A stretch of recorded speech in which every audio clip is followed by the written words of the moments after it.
बिस्मिल्लाहिर्रहमानिर्रहीम। आज के क्लास में हमारा जो लास्ट टॉपिक है काइंड ऑफ सेंटेंसेस के पहली फेज़ का वो कंप्लीट होने जा रहा है। तो जैसे कि हमने देखा था कि काइंड ऑफ सेंटेंसेस सीरीज़ है और वो 9 टाइप ऑफ सेंटेंसेस जो है 9 टाइप ऑफ सेंटेंसेस वो हम कर रहे हैं। उसमें 5वां यानी कि जो मीनिंग के लिहाज से लास्ट काइंड है उसकी वो आज हम कर रहे हैं। तो उसमें होते हैं जी ऑब्जेक्टिव सेंटेंसेस। और ऑब्जेक्टिव सेंटेंसेस में अगर हम देखें तो उसमें उसका जो फंक्शन होता है ऑब्जेक्टिव सेंटेंसेस का वो होता है to express wish, prayer, hope, desire, curse, इस तरह का जो है ना ये चीज़ें डिस्कस कर। ये बेसिकली आप इसे एक्सक्लेमेशन ही का पार्ट ही समझें। ये बेसिकली इसके अंदर भी आप देखें साइन ऑफ एक्सक्लेमेशन एंड में कहीं आ रहा होता है, लेकिन इनमें एक्सप्रेस जो है विश, प्रेयर, होप, डिज़ायर और कर्स हो रहा था। उसमें वंडर और सक्सेस यानी कि जॉय और जो सारू है उसके फीलिंग्स जो हैं वो एक्सप्रेस किए जा रहे होते हैं। तो यहाँ पे आप इसके एग्जांपल्स को अगर हम देखें और इसको हम देख भी लें तो देखिएगा चलें जी। May you succeed in examination, Allah करे आप एग्ज़ाम में कामयाब हों। जैसे हम आप स्टूडेंट्स को यही कह सकते हैं कि जी अल्लाह करे आप एग्ज़ाम में कामयाब हों, आपने बड़ी मेहनत की है, बड़ी कोशिश की है। तो ये दुआ हम आपको दे रहे हैं। तो आप देख लें कि इसमें हम ये स्ट्रक्चर इस्तेमाल करें। मे you succeed in the examination और एक्सक्लेमेशन मार्क्स है, ज़ाहिर बात है ये हम अपनी फीलिंग एक्सप्रेस कर रहे हैं। इसी तरीके से मे यू लिव लॉन्ग, अल्लाह करे आपकी उम्र दराज यानी आपकी उम्र दराज हो जिसे हम कहते हैं। जैसे बड़े बूढ़ों से मिलें नौजवान तो उनको सलाम करें, इज़्ज़त एहतराम से पेश आएँ, तो वो हमें दुआ देते हैं कि अल्लाह ताला आपकी उम्र दराज करे जी, अल्लाह ताला आपको कामयाब बनाए, अल्लाह ताला आपको नेक बनाए। ये सारी जो हैं वो हमें इसके लिए वो ऑब्जेक्टिव सेंटेंस जो है यूज़ कर रहे होते हैं। हमने कहा था कि इसके लिए जो है आप अपनी ख्वाहिश यानी डिज़ायर को भी एक्सप्रेस कर सकते हैं। तो यहाँ पे डिज़ायर को भी एक्सप्रेस, वुड दैट का मतलब होता है जी काश, जिसे हम उर्दू में काश कहते हैं, उसको हमने इंग्लिश में लिखना हो तो वुड दैट होता है जी। वुड दैट काश ही वाज अलाइव, आज वो ज़िंदा होता। वुड दैट, तो यहाँ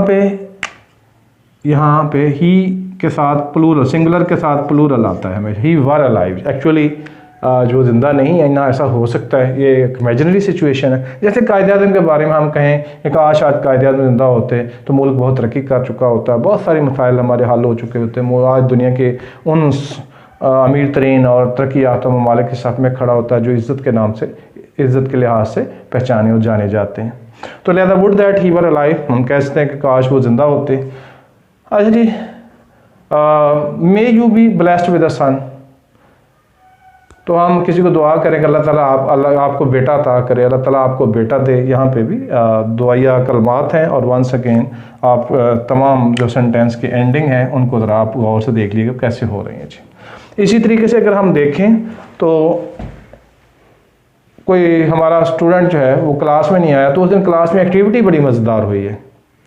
तो अगले दिन जब उसे बताते हैं कि यार एक्टिविटी बहुत मज़ेदार हुई, तो हम उसे साथ ये भी कहते हैं if only you had been present, यार काश तुम भी उस दिन आए होते।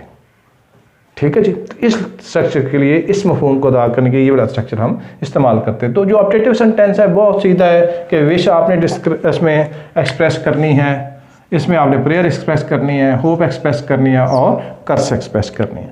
अच्छा जी, उसमें हमने देखा जी 5 जो पहली फेज़ इसके साथ ही हमने कंप्लीट कर लिया। पहली फेज़ में हमने डिक्लेरेटिव सेंटेंस पढ़ा, हमने इंट्रोगेटिव पढ़ा, हमने एक्सक्लेमेटरी पढ़ा, हमने ऑब्जेक्टिव पढ़ा और हमने जो है जी कौन सा वाला बच गया जी, फिर देखिए डिक्लेरेटिव, एक्सक्लेमेटरी, ऑब्जेक्टिव, इंट्रोगेटिव और एक टाइप जो बच गई है वो कौन सी है? इंट्रोगेटिव जी हम कर लिया जी। ठीक है जी। तो लिहाजा ये 5 जो है हमने कंप्लीट कर लिए हैं। और 5 में हमने लास्ट वन जो है अपना ऑब्जेक्टिव पढ़ा है, एक्सक्लेमेटरी पढ़ा है। ठीक है जी। आखिरी ये 2 थे हमारे, और इंट्रोगेटिव और डिक्लेरेटिव और बाकी जो है हम पहले कंप्लीट कर चुके थे। तो 5 जो मीनिंग के लिहाज से जो इनके सेंटेंसेस की काइंड है वो हम कंप्लीट कर चुके हैं। अब हम नेक्स्ट अपने लेक्चर में कंस्ट्रक्शन के लिहाज से जो हमारी 4 काइंड्स हैं वो डिस्क्राइब करेंगे। मैंने शुरू में ये बात आपको बता दी थी कि जनाब ये जो जितने भी 5 काइंड्स ऑफ सेंटेंसेस हैं इनमें से हर एक में चारों कंस्ट्रक्शन आ सकती। कंस्ट्रक्शन के लिहाज से जो सेंटेंसेज है वो किसी भी इन 5 काइंड्स में कहीं भी यूज़ हो सकती हैं। वो सिंपल भी हो सकता है, मिसाल के तौर पर ऑप्टेटिव सेंटेंस सिंपल भी हो सकता है, कम्प्लेक्स भी हो सकता है, कंपाउंड कम्प्लेक्स भी हो सकता है, कम्प्लेक्स भी हो सकता है। ठीक हो गया जी। इसी तरीके से जो है फ़र्ज़ करें हम एक्सक्लेमेटरी सेंटेंस है तो वो भी इसी फॉर्म में कोई हो सकता है। तो लिहाजा ये बात आपने ज़हन में रखनी है कि कंस्ट्रक्शन कहीं भी आ सकती है, अलबत्ता काइंड्स ऑफ सेंटेंसेज जो मीनिंग के लिहाज से हैं वो हमने उनको बाइफरकेट कर दिया। शुक्रिया।